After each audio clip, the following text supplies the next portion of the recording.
Vice President Kamala Harris, Second Gentleman Douglas M. Hope,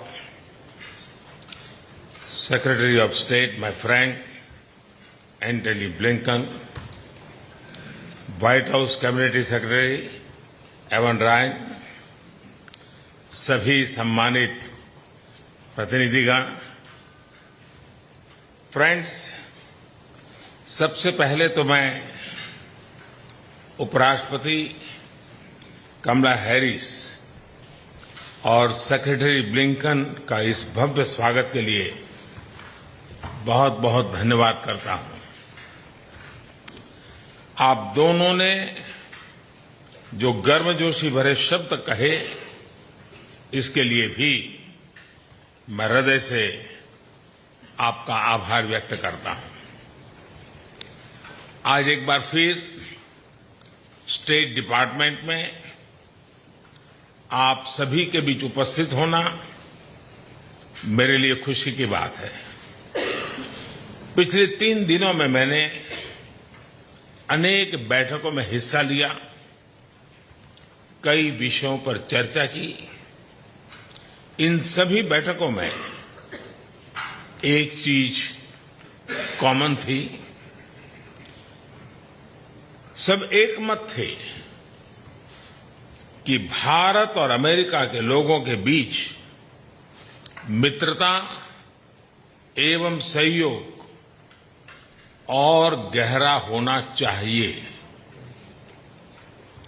Bharat और America के संबंधों की मधुर Geetmala people to people ties के सुरों से पिरोई गई है। इन संबंधों का उदाहरण हमें कदम कदम पर देखने को मिलता है। उपराष्ट्रपति कमला हैरिस की माताजी डॉक्टर श्यामला गोपालन 1958 में भारत से अमेरिका आई थी। उस समय अधिकांश लोगों के पास फोन नहीं होता था और इसलिए उनकी माताजी हाथ से लिखकर अपने परिवारजनों को पत्र भेजा करती थी और उन्होंने कभी भी भारत से रत्ती भर नाता टूटने नहीं दिया था।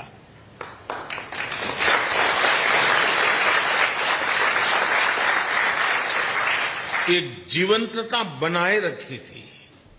जो भी उपलब्ध माध्यम था, उसका सर्वाधिक उपयोग भारत को, उनके अमेरिका के जीवन को निरंतर जोड़ने में लगा रहा था। हजारों मीलों की दूरी के बावजूद भी भारत हमेशा उनके करीबी था। मैडम वाइस प्रेसिडेंट, उनकी इस प्रेरणा को आपने आज नई बुलंदियों तक पहुंचाया है। आपकी उपलब्धियां केवल अमेरिका ही नहीं, भारत और पूरे विश्व की महिलाओं के लिए बहुत बड़ी प्रेरणा है, बहुत प्रेरित करती है।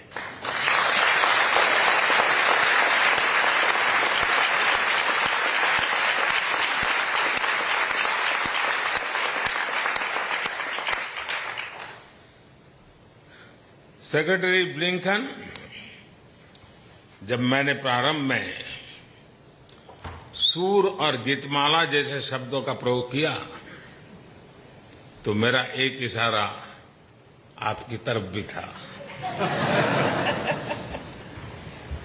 पूरा विश्व आपकी डिप्लोमेटिक स्किल्स को तो जानता ही है और मैं तो भली भांति जानने लगा हूं।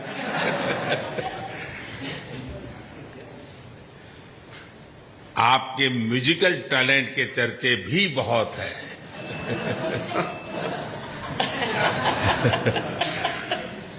हजारों मीलों का सफर तय करते हुए गंभीर से गंभीर मसलों के बीच संगीत को आपने जगह दी है।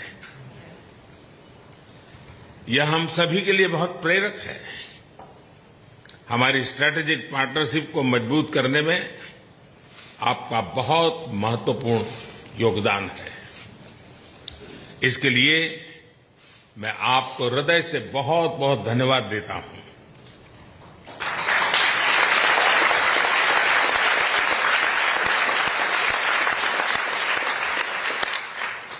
फ्रेंड्स, 2014 में मेरी यात्रा के समय मेरे प्रिय मित्र राष्ट्रपति बाइडेन भी यहां स्टेट डिपार्टमेंट में मेरे साथ थे। उस समय उन्होंने भारत और अमेरिका की साझेदारी को a promise over the horizon बताया था। 9 वर्षों के इस अंतराल में हमने बहुत ही लंबी और खूबसूरत यात्रा की है। हमने डिफेंस और स्ट्रेटेजिक क्षेत्रों में आपसी सहयोग के नए आयाम जोड़े हैं। हम नई और उभरती टेक्नोलॉजी के क्षेत्र में नए विश्वास के साथ काम कर रहे हैं। हम ट्रेड के लंबित और मुश्किल मुद्दों का समाधान कर रहे हैं। क्वाड और I2U2 जैसे नए फ्रेमवर्क के साथ हम मिलकर के बहुत कुछ प्रगति कर रहे हैं। धरती हो या आकाश, समुद्र की गहराइयां हो या अंतरिक्ष की ऊंचाइयां, भारत अमेरिका एक साथ काम करते दिख रहे हैं। सही मायने में प्रॉमिस ओवर द होराइजन आज तो प्रॉमिस तक सीमित है और न ही होराइजन तक सीमित है।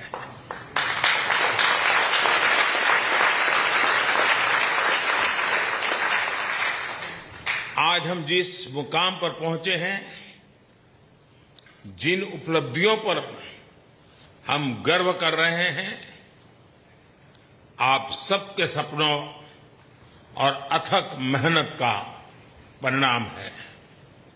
इसके लिए मैं आप सभी का हृदय से बहुत बहुत धन्यवाद करता हूं। Friends, on this note, I would like to raise a toast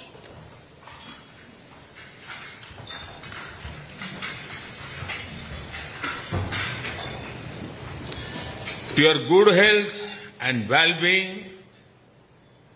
to our friendship, and to the peace and prosperity of all our citizens.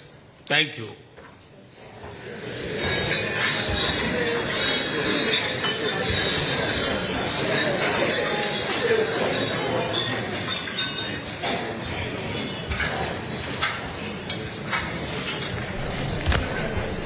Thank you. Thank you. Thank you. All right, so this is day 3 of Prime Minister Narendra Modi, and you can see he has just addressed that very significant luncheon meet which is being hosted by the State Department in the United States. We heard some words of praise come his way from the US Secretary of State Antony Blinken, which was also followed by an address by Vice President Kamala Harris. And both the addresses only went on to highlight the significant role that people-to-people ties have had as far as India is concerned. There was also a mention of India's soft power and the exchange of artists.